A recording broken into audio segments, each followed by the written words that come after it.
All right, so my name is Vernon Lindsay. I'm a postdoc fellow at the University of Illinois at Chicago.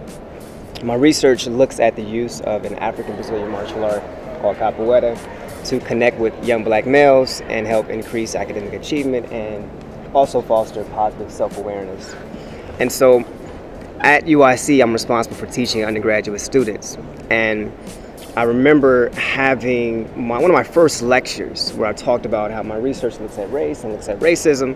And one of the students put their hand in the air and said to me, if we talk about race, aren't we being racist?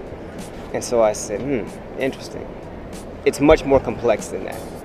And then also what happened is that there were a group of students who were organizing themselves in our quad area to talk about different issues around race and racism. And they were talking about how that the faculty at UIC don't talk about race and racism. So I'm thinking like, wait, you obviously are not taking my class.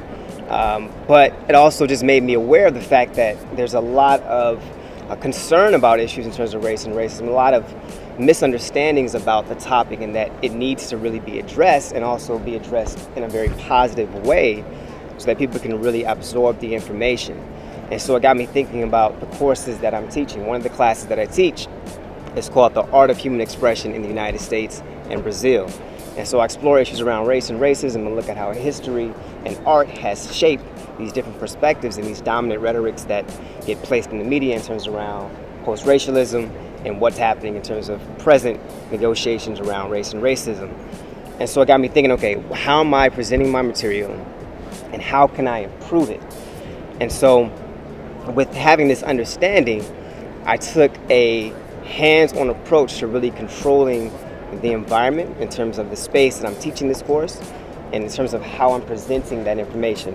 One of the things that I've done, as you see here, is that I place a camera in my classroom to look at how I'm presenting the information, to also look at how the students are responding to it, and then also constantly evaluating, seeing how can I improve, what is the best way to connect with this student, how can I use stories to help express the concepts that I'm trying to express to them and also allow them to really engage in the material. So it's this constant process of going back and forth, addressing, looking at issues in terms of race and racism, and also watching the way that I present the material.